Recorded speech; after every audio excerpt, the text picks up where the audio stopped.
जो वक्त है, शौकत साहब ने जो हम लोगों को मौका दिया है अपनी ताकत को दिखाने का, मैं इस मंच से बस 2 लाइन आपसे ये कहना चाहती हूँ कि ये वक्त आ चुका है कि अब सियासत अपने हाथ में होनी चाहिए।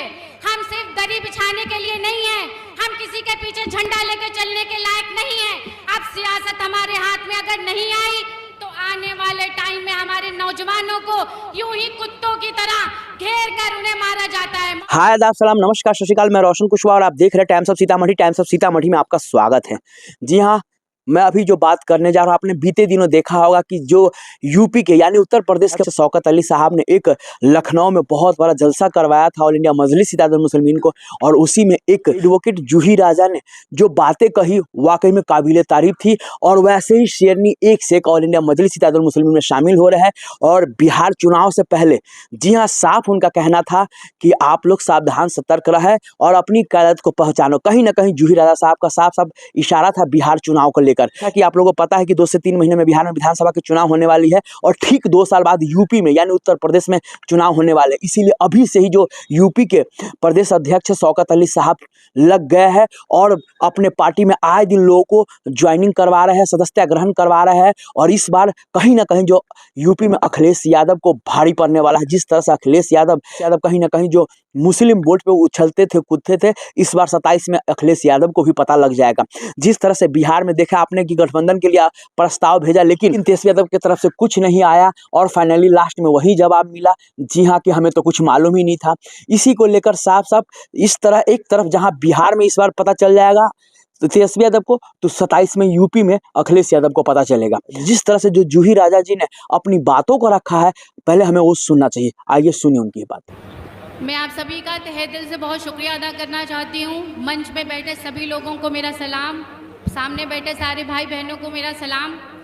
ये जो वक्त है, शौकत साहब ने जो हम लोगों को मौका दिया है अपनी ताकत को दिखाने का, मैं इस मंच से बस 2 लाइन आपसे ये कहना चाहती हूँ कि ये वक्त आ चुका है कि अब सियासत अपने हाथ में होनी चाहिए। हम सिर्फ दरी बिछाने के लिए नहीं है, हम किसी के पीछे झंडा लेकर चलने के लायक नहीं है। अब सियासत हमारे हाथ में अगर नहीं आई तो आने वाले टाइम में हमारे नौजवानों को यूं ही कुत्तों की तरह घेर कर उन्हें मारा जाता है। मॉब लिंचिंग के नाम पर मार दिया जाता है, कभी उनको किसी और चीज के लिए मार दिया जाता है। कानून से जितनी लड़ाई हमें लड़नी है हम लड़ेंगे, लेकिन सत्ता हाथ में होनी जरूरी है। इसलिए अपने आप को मजबूत करिए राजनीति के लिए। अपने बच्चों को बताइए कि सियासत में हमारी पकड़ मजबूत होनी चाहिए।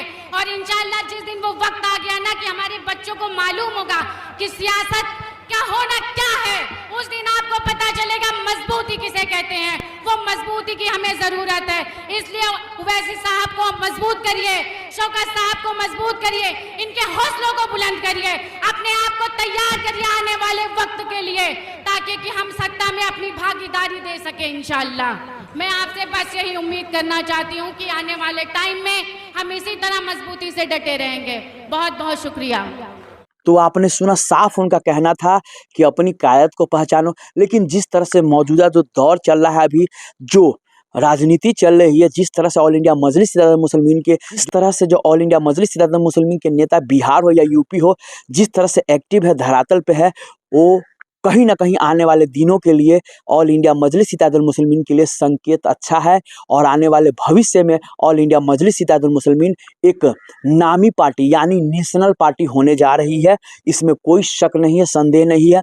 जैसा कि इस बार का जो टारगेट है बिहार का, अगर बिहार में जी हाँ कहा जा रहा है कि 10 से 15 सीटें अगर बिहार में जीत जाती है ऑल इंडिया मजलिस इत्तेहादुल मुस्लिमीन, तो उनको नेशनल पार्टी का दर्जा दे दिया जाएगा। इस तरह से ऑल इंडिया मजलिस इत्तेहादुल मुस्लिमीन के महाराष्ट्र में एक विधायक है, उसके बाद हैदराबाद में विधायक है, और फिर बिहार में जब 10 से 15 जीत कर आएंगे तो नेशनल पार्टी का दर्जा मिल जाएगा। आप समझ सकते हैं। इसीलिए खासकर ऑल इंडिया मजलिस इत्तेहादुल मुस्लिमीन के जो नेता है वो काम कर रहे हैं, यूपी हो या बिहार में हो, डट के काम कर रहे हैं, लोगों की सेवा कर रहे हैं, लोगों के घर घर जा रहे हैं, जिनकी जो समस्या है, तकलीफें है, वो सुन रहे हैं।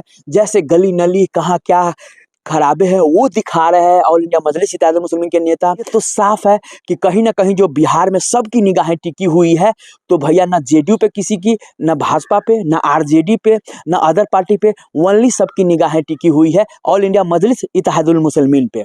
जिस समय अख्तरुल इमान साहब गठबंधन की बात करी थी बिहार में, इंडी गठबंधन से, उसी समय जो बिहार के कांग्रेस के प्रदेश अध्यक्ष है राजेश राम जी, उन्होंने कहा कि सवाल ही नहीं होता कि ऑल इंडिया मजलिस इत्तेहादुल मुस्लिमीन को इंडी गठबंधन में शामिल किया जाएगा।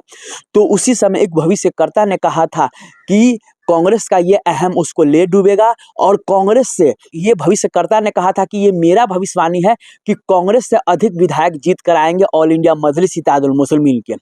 तो ये है कहीं ना कहीं इस पे भी सबकी निगाहें हैं। अगर कांग्रेस से अधिक विधायक जीत कर आते हैं बिहार में ऑल इंडिया मजलिस इत्तेहादुल मुस्लिमीन को, तो इतना तो तय है कि बिहार से कांग्रेस लुप्त हो जाएगा, यानी पतन हो जाएगा, और फिर आरजेडी के गठबंधन में कोई अगर पार्टी रहेगी तो वह है ऑल इंडिया मजलिस इत्तेहादुल मुस्लिमीन। क्योंकि इशारों ही इशारों में कई बार तेजस्वी यादव ने भी ये कह दिया है, जिस तरह 2020 के विधानसभा चुनाव में कहीं ना कहीं सरकार बनते बनते नहीं बन पाई, वो कांग्रेस की देन थी।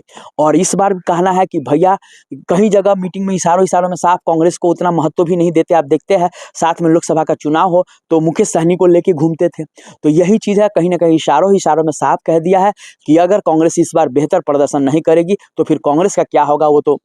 लेकिन वाकई में जिस तरह से बिहार से यूपी तक ऑल इंडिया मजलिस इत्तेहादुल मुस्लिमीन का धमाल है, वो वाकई में काबिले तारीफ है। शेष जूही राजा जी ने जो बात कही है, आपको क्या लगता है उस पर कमेंट करके जरूर बताएं। तब तक के लिए बाय बाय, टेक केयर, देखते रहिए टाइम्स ऑफ सीतामढ़ी।